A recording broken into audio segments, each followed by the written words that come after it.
السلام علیکم ورحمۃ اللہ وبرکاتہ۔ آج 20 اگست 2017 مکہ معظمہ میں نکاسا کے علاقے میں رفادہ ہوٹل میں بعد نماز مغرب حضور اشرف الفقہاء کا خطاب ہونے جا رہا ہے، جسے آپ سنیں گے۔ السلام علیکم وعلیکم السلام ورحمۃ اللہ۔ نحمده ونصلي على رسوله الكريم أما بعد فأعوذ بالله من الشيطان الرجيم بسم الله الرحمن الرحيم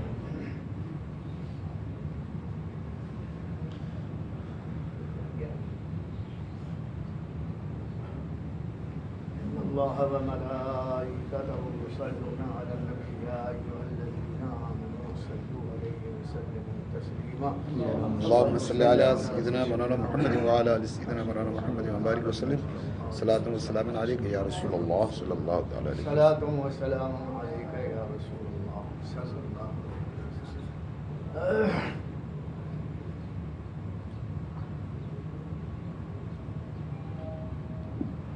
میرے بھائیوں اور دوستوں، اللہ تعالی نے دنیا میں ہمیں زندہ انسان بنا کر پیدا فرمایا ہے، اور ایک زندہ انسان کے لیے دو چیزیں عطا فرمائی۔ ایک ایسی چیز ہے جو ہماری نگاہوں سے، آنکھوں سے نظر آتی ہے، اور دوسری چیز ہے جو نگاہوں سے، نظر سے نظر نہیں آتی۔ نظر آنے والی چیز کو ہم بدن، جسم اور باڈی کہتے ہیں۔ یہ تمام حضرات بیٹھے ہیں، ایک زندہ انسان ہیں، ان کی باڈی، ان کی ہائٹ، موٹا، لمبا، دبلا، یہ سب نظر آتا ہے۔ دوسری چیز زندہ انسان کے لیے ایسی ہے جو نظر نہیں آتی، اس کا نام ہے روح۔ روح نہ کسی نے آج تک دیکھا، حتیٰ کہ ماں کے پیٹ میں روح آتی ہے، لیکن دنیا کی کوئی ماں ایسی نہیں ہے جو بتائے روح کیسی ہے۔ لمبی ہوتی ہے، گول ہوتی ہے، چپٹی ہوتی ہے، موٹی ہوتی ہے، کالی ہوتی ہے، گوری ہوتی ہے۔ ماں کے پیٹ میں روح کب آئی؟ اللہ کا سسٹم اور نظام ہے کہ کسی ماں نے آج تک دیکھا۔ اسی طرح بستر پر مرنے والا پڑا رہتا ہے، جب تک سانس چلتی ہے لوگ کہتے ہیں زندہ، اور چند لمحے کے بعد ڈاکٹر ججمنٹ دیتا ہے کہ یہ مر گیا، روح اس کی نکل گئی۔ آج تک دنیا میں کوئی انسان ایسا نہیں ہے، ڈاکٹر ہو، سرجن ہو، بڑے سے بڑا ماہر امراض ہو، اس سے پوچھا جائے کہ روح گئی تم نے دیکھا؟ وہ کہے گا روح کو کسی نے دیکھا ہی نہیں۔ تو روح ایک ایسی چیز ہے زندہ انسان کے لیے جو نظر نہیں آتی ہے، لیکن اصل انسان وہی ہے۔ یہ بدن جو ہے یہ انسان نہیں ہے، اصل انسان وہ ہے جو نظر نہیں آتا۔ اگر وہ ہے تو یہ بدن رشتہ داری کے لائق ہے، کھلایا جاتا ہے، پہنایا جاتا ہے، اس سے رشتہ کیا جاتا ہے، پیار محبت کی جاتی ہے۔ یہ بدن سے محبت اس لیے نہیں ہے کہ یہ اتنا لمبا ہے، یہ گورا ہے، یہ خوبصورت ہے۔ اس بدن سے محبت چاہے ماں باپ کو ہو، چاہے دوست کو ہے، صرف اس لیے ہے کہ اس کے اندر اصلی انسان روح موجود ہے۔ اور جس دن روح نکل گئی، اب ماں اور باپ اس کو اپنے گھر میں رکھنے کے لیے تیار نہیں۔ جس اولاد کو کھلاتے تھے، بریانی پکاتے تھے، اچھے کپڑے پہناتے تھے، دلہن سنوار کر کے لاتے تھے، بنگلہ تیار کرتے تھے، اور روح اگر نکل گئی تو پہنایا ہوا کپڑا بھی نکال لیا جاتا ہے، جیب میں جو پیسے ہیں وہ بھی نکال لیے جاتے ہیں۔ جس بنگلے میں اس کو رہنے کے لیے بنایا گیا ہے بنگلہ اب اس کا نہیں، اس کے وارث کا بن گیا۔ یہ کس کے لیے تھا؟ بدن کے لیے نہیں تھا، اسی روح کے لیے تھا۔ اللہ تعالیٰ کا سسٹم یہ ہے کہ نظر نہ آنے والی چیز ہی سب سے اہم اور سب سے امپورٹنٹ ہے۔ اس کو سمجھو، یہ بدن کا پیار اسی اندر والے کی وجہ سے ہے۔ یہ ہے زندہ انسان کی ایک ہسٹری اور قدرتی ڈائری جو میں نے آپ کے سامنے شارٹ کر کے پیش کر دیا۔ یہ ہے دنیا کی زندگی۔ اب ایک مسلمان صرف دنیا میں زندہ رہنے کے لیے نہیں آیا ہے، دنیا میں آرام کرنے کے لیے نہیں آیا ہے۔ مسلمان کی ایک اور زندگی ہے جس کا تعلق دنیا سے نہیں ہے، آخرت سے۔ بے شک اللہ تعالیٰ نے ہر مسلمان کو آخرت کی زندگی کے لیے دو چیزیں عطا فرمائی، ایک نظر آتی ہے اور ایک نظر نہیں آتی۔ جیسے بدن نظر آتا ہے، روح نظر نہیں آتی، اسی طرح آخرت کی زندگی کے لیے اللہ تعالیٰ نے دو چیزیں عطا فرمائی ہیں، ایک نظر آتی ہے اور ایک نظر نہیں آتی۔ آپ پوچھیں کہ نظر آنے والی چیز کیا ہے؟ اس کو قرآن فرماتا ہے نظر آنے والی چیز، اس کا نام ہے عمل۔ بے شک آپ نماز پڑھتے ہیں، ہم کو نظر آتا ہے، ہم دیکھ کر فیصلہ کرتے ہیں یہ نماز پڑھ رہا ہے۔ احرام باندھ کر لبیک کہہ کے آپ منا عرفات کی طرف جھومتے جھامتے دیوانوں کی طرح چلتے ہیں، لوگ دیکھ کر کے سمجھ جاتے ہیں یہ حج کر رہا ہے۔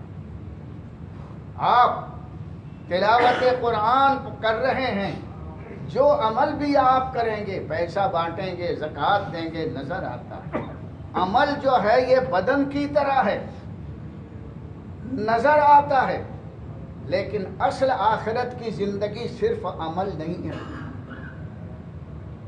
ایک ایسی چیز ہے جو سب سے امپورٹنٹ ہے۔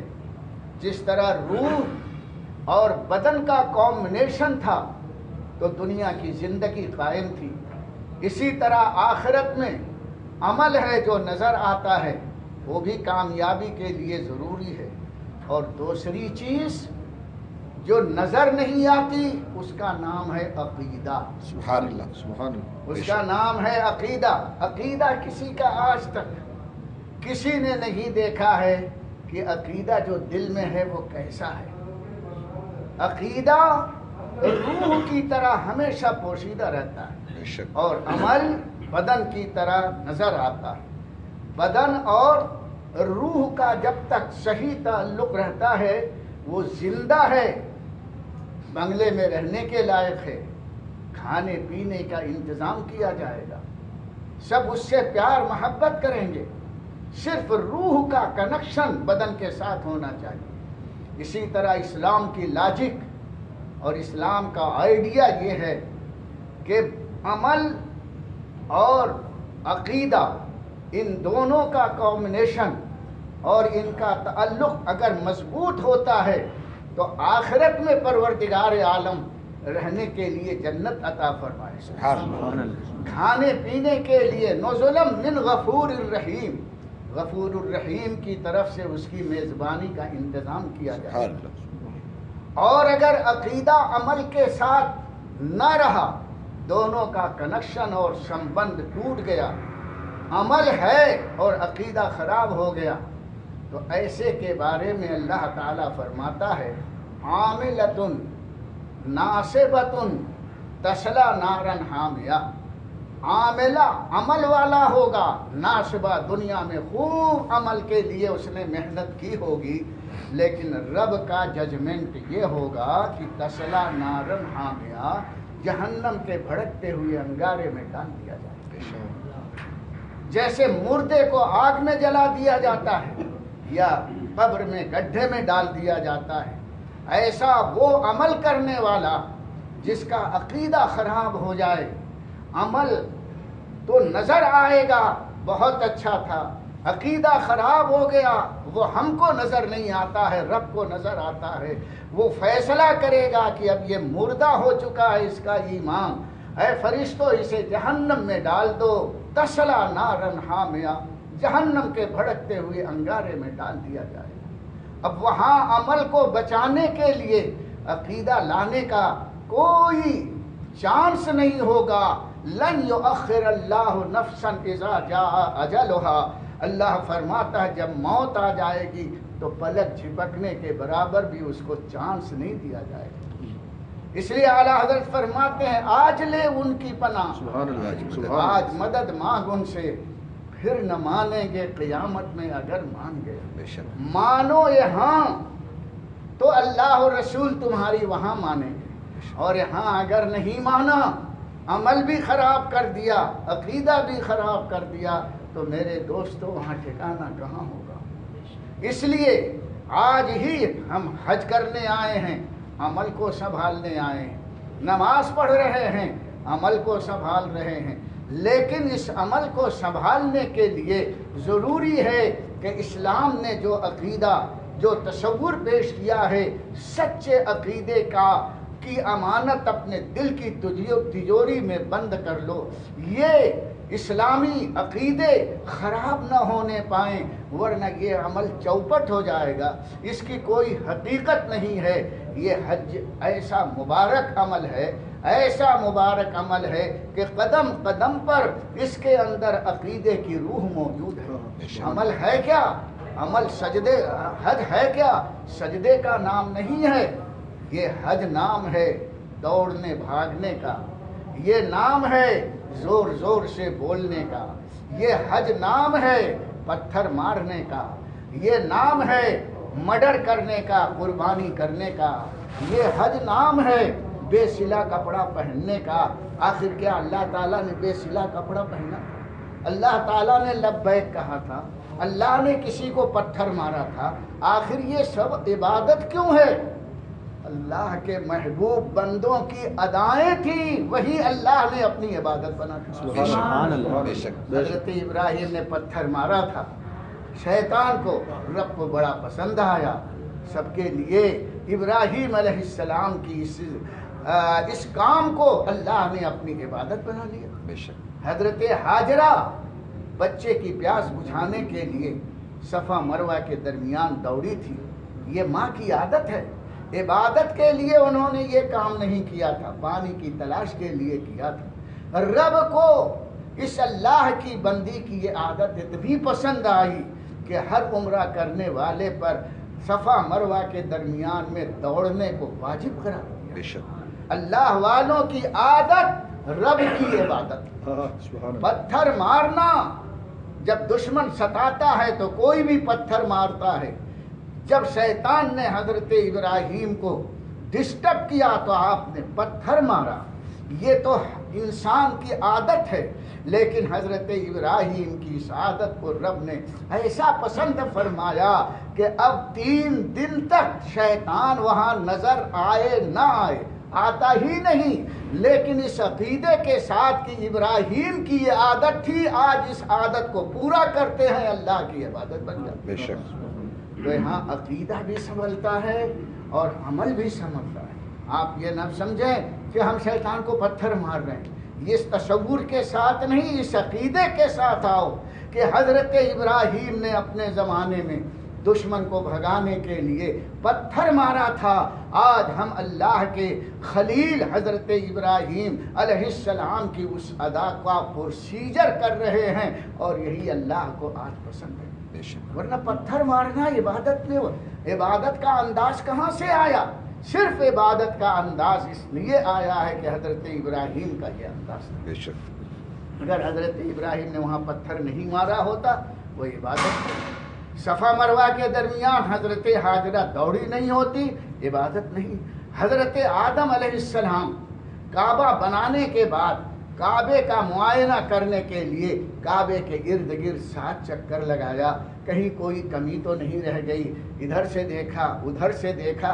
اللہ تعالیٰ کو آدم علیہ السلام کی یہ ادا پسند آئی، اب ہر آنے والے کو 7 چکر لگاؤ۔ سبحان تم نے تو کعبہ نہیں بنایا، اب کیا دیکھنے جا رہے ہو؟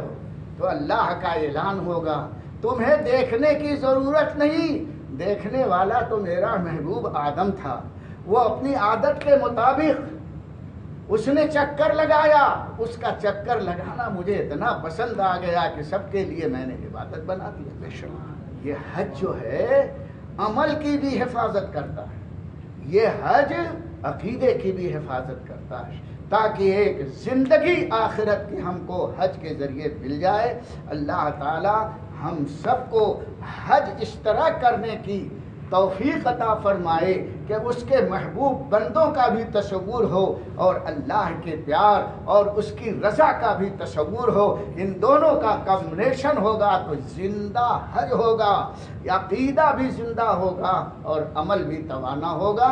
رب العالمین ہم سب کو اسی کی توفیق عطا فرمائے۔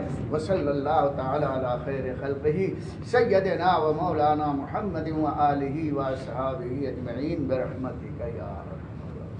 السلام جزاک اللہ خیر۔